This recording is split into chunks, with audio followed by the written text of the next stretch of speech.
Hey, everybody, welcome to episode 11 of the FAFO Academy Podcast. I'm Alex Gemma, your host. And today we will be talking about the cost of certainty. Most people think certainty is some kind of a strength that they must have. But, in reality, it often isn't. Because in many situations, being certain actually closes the mind and curiosity opens it. So the people who actually grow the fastest aren't necessarily the smartest people in the room, but they're the people most willing to admit that they actually could be wrong. So the goal isn't to become indecisive. The goal is to become more adaptable.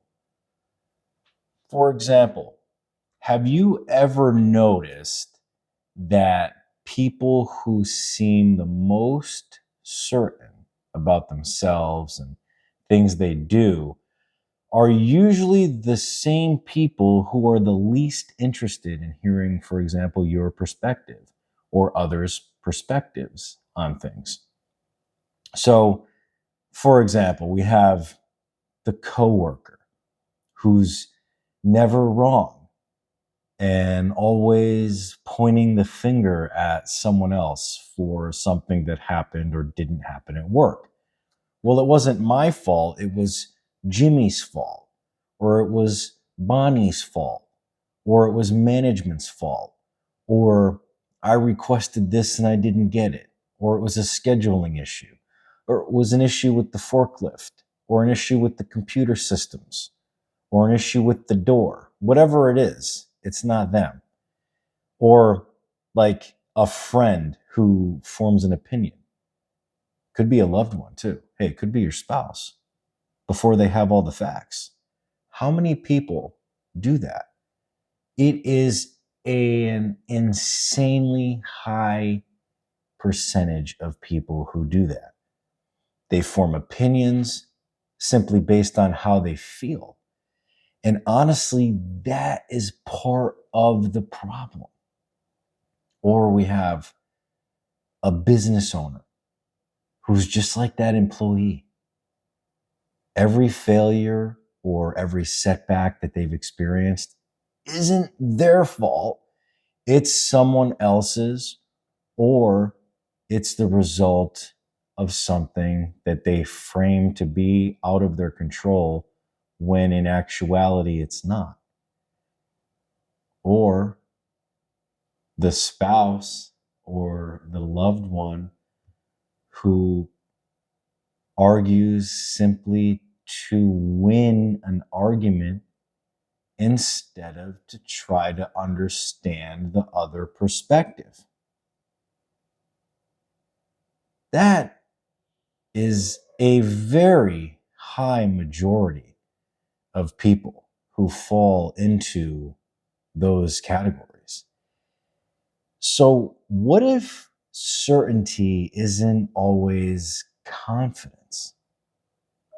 What if it's actually insecurity that is disguised as confidence? So, it's because certainty and being certain feels good because it removes discomfort. The problem is that reality doesn't care how certain you are or how certain you feel. It rewards accuracy, not how confident you feel or how confident you are in your business or your endeavors. So, we're going to talk about this hidden cost of being certain and why the need to always be right actually can quietly sabotage you as a person and your business and your brand and your relationships and also your ability to grow. The brain craves closure. Humans don't like uncertainty. We see this in death all the time. In fact, it's still something that's talked about widely all the time, all day, every day. It's a massively influential, massively important, and massively popular topic nowadays. What happens when we die? Now, you have to ask yourself, why is that such a big deal to humans? It's because we crave certainty. We want to know. We don't want to live our lives thinking when we die, the flip just switches off and there's nothing that comes after it. So we create certainty through certain things like religion. And it's simply because humans don't like uncertainty. It is how we have been psychologically adapted, essentially. And uncertainty creates stress. Our brains naturally want answers, even if they're incomplete or incorrect. So some other examples would be how rumors tend to spread faster than verified facts, or how conspiracy theories tend to attract a lot of followers, even if there's no evidence backing the theory, because all they're really doing is providing simple explanations. Or people, and take this one with a grain of salt, who actually would prefer a wrong answer than no answer at all. Think about that for a second and really do a bit of introspection here. I want you to really ask yourself right now, would you rather hear a wrong answer in some instances than actually hearing no answer at all? Because that would provide some type of certainty, even though it could be wrong. And if the answer is you'd rather hear the wrong answer, possibly, that's fine. It just means you're human. You just need to be cognizant of it. It's essentially because being uncertain equates to feeling mentally uncomfortable, not necessarily unstable, but uncomfortable. The brain is designed to reduce uncertainty, not necessarily to discover the truth. And that's useful for survival. But what's funny is that directly can conflict with decision making, because certainty can create blind spots. And once we become convinced we're right, we stop investigating. We stop asking questions. We stop looking for contradictions. So that's the change that happens. Then there's this thing called confirmation bias. So, for example, you buy a red car, and then you happen to notice red cars everywhere. It's not actually because there's more red cars out there. It's just because your brain is subliminally picking up on that. Like, hey, I've got a red car now. So, look at all these red cars on the road. Your brain starts filtering other information. And if we apply that to beliefs such as politics, business, relationships, and money, you begin collecting evidence that supports what you already believe. So you ignore evidence that challenges it. The moment you become certain, the education often stops. So that is something you need to be able to have a happy medium with. For example, when we say, you stop looking for contradictory evidence. Well, that's something that someone like me automatically does because it's my personality type and it's literally my business to think in contradictions and say, well, this doesn't make sense. Let me go verify it. The problem today is that there's not enough people willing to do that, or the way they go about doing that to verify a potential contradiction or to verify a potential truth. They go to some fact-checking source or fact-checking website. And the problem with that is the frame sometimes, especially if it's politically based, because the frame matters a lot. Think about what the media does. The media constantly and consistently manipulates the news.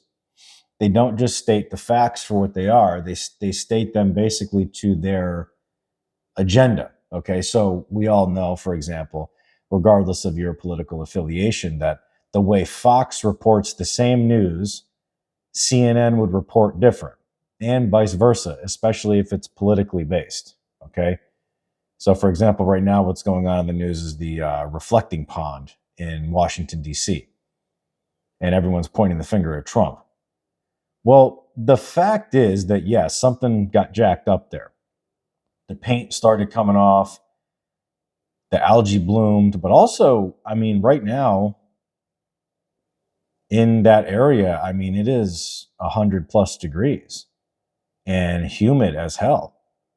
So having an algae bloom in the pond is somehow the president's fault because he ordered the restoration of it.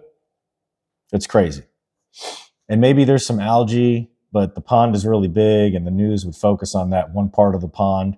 You understand the point. So I'm not trying to take this political. I'm just applying that concept to politics. So you need to be cognizant of that. Business, you need to understand, actually punishes being arrogant. So if a business owner says, oh, my customers just don't get it, instead of asking, well, did I really fail to communicate something, or did I fail to communicate some value? Now, there's some bad business decisions. There legitimately are, but most business decisions are fluid and are really dependent upon the industry and dependent upon that specific person, the specific owner, in the specific business, in that specific set of circumstances at that time. But for example, a business owner who has a restaurant, let's say, and, you know, on the menu, they're going to say $2 fee added to the bill for increased taxes or takeout containers. Now, there are literally establishments out there that will do something like this. Now, I can tell you, I've never owned a business, but I've owned multiple businesses, and I have business degrees.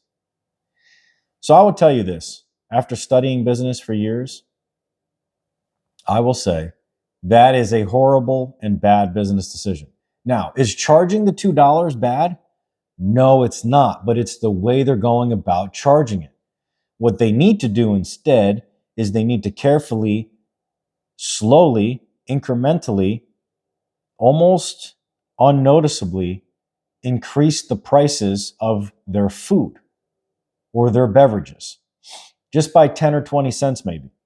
And that will compensate for the $2 because that's completely different for the customer. If the customer, let's say they're a regular, okay, for example, so they're going to track the pricing, right? They said, well, this cheeseburger meal was $14.99 last time I came in here, and now it's $15.49.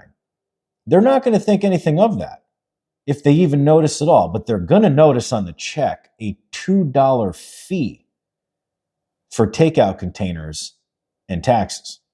And I'm not talking tax, I'm talking like taxes that are levied by the county or the city or the state on the restaurant to operate. That is passed on to the consumer, but not in the way that it's just spelled out on the receipt as an added thing that they were never informed of initially. That's a bad business decision. So that is something where it's like, well, it's the customer. They're an asshole. Well, actually, no, you made a bad business decision. You need to own it. Just like when a marketing campaign fails, for example, they blame the algorithm instead of actually examining the real problem.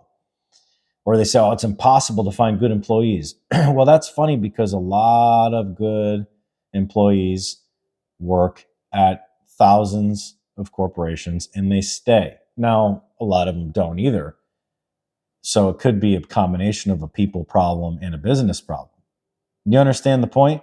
You have to be willing to accept responsibility. So maybe like the hiring process needs work. The point isn't you're always wrong. The point is that certainty or being certain prevents improvement. So if you take something from it, if every failure has an external explanation, you'll never find an internal one. Remember that. Now, on to relationships, because relationships don't need more winning, okay? Like arguments. And I have a lot of other videos, short videos on arguing and arguments, because really arguments are stupid. It doesn't change anyone's opinion. And sometimes when egos flare up too much, it can end up physical. And what's the point of that? What does that actually accomplish? Because that's what I think. I'm thinking A to Z. So like if I involve myself, if I get involved in this argument, what's the point? How is that going to make anything better for me? How is that going to make something better for me? Because if I don't get something out of it, then what's the point? I'm wasting my time then. So you have to ask, like, what's the objective? Like, you trying to win? Are you actually trying to understand the other person? Because many arguments become like competitive. They're competitions. And people don't listen. No, that's not even just with arguments. It's just in general, right? With everyday speaking. You know, people need to speak less, listen more, right? So that's part of the problem. They're just waiting for their turn to speak. So, you got to be curious if you're going to involve yourself in an argument like, hey, well, why do you see it that way? What made you see it that way? Or what am I missing? Of course, don't phrase that in an arrogant way. Also, like, help me understand, because those questions lower the other person's defense.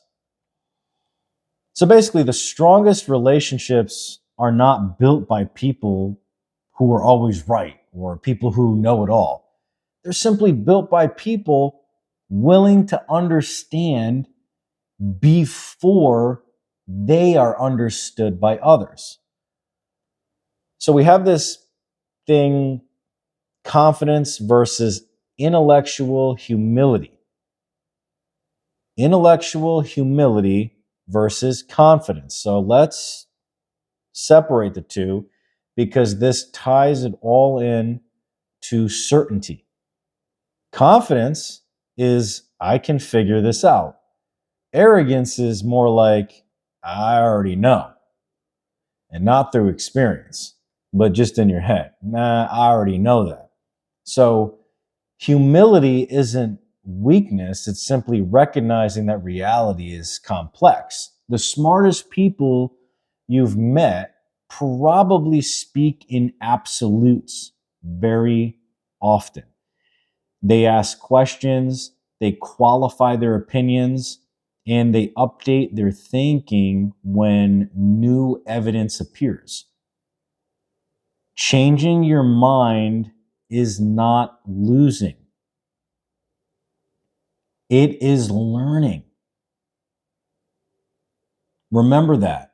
Changing your mind is not losing, it's learning.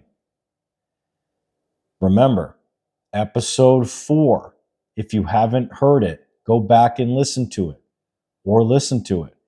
Confidence versus competence. They're not the same thing. This idea of certainty feels so safe to humans. That's how we have been designed. It feels safe. Curiosity creates growth. So take this. Imagine two people entering a room, and person A says, I already know how this works. Person B says, what can I learn? So ask yourself, person A or person B improves faster? Who improves faster? Because business, marriage, relationships in general, parenting, leadership, fitness. Every area in your life literally rewards curiosity because curiosity keeps the mind flexible. Certainty just locks it in. So growth begins where certainty ends. Remember that. Growth begins where certainty ends. Becoming less certain doesn't mean becoming weak. Clarity is important, but I'm not saying never hold convictions. I'm saying hold convictions strongly enough to act, but lightly enough to change when and if better evidence appears. So let's talk about the balance here. You don't want constant self-doubt, but you also don't want your own ego preventing progress. One of the strongest traits a leader can have is saying, I was wrong, and admitting they were wrong. And that does not equal credibility. It really doesn't. It really is a form of emotional maturity. And used appropriately, it often strengthens your credibility and not weakens it. So the world doesn't reward people who seem to be the most certain. It rewards people for being accurate. And that is part of the premise of this podcast. Because too many people think with their emotions, and that's fine. But you need to be able to step back and apply the logic. So just because you feel a certain way doesn't mean the facts support the feeling. Doesn't mean your emotions are wrong. You experience what you experience. But it means that the logic might not necessarily fit the way you feel. So, for example, I heard somebody try to compare Trump to Hitler.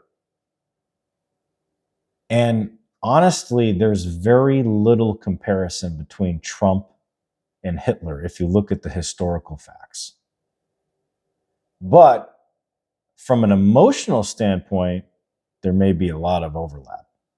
So you need to be able to distinguish that.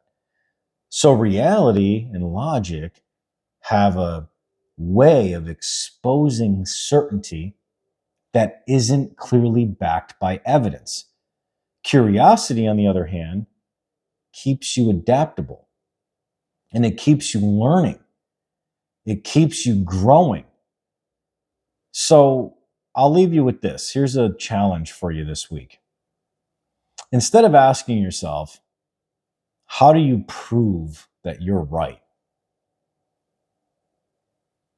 Ask instead, what other evidence could potentially convince me that I'm wrong? So stop asking, how do I prove I'm right?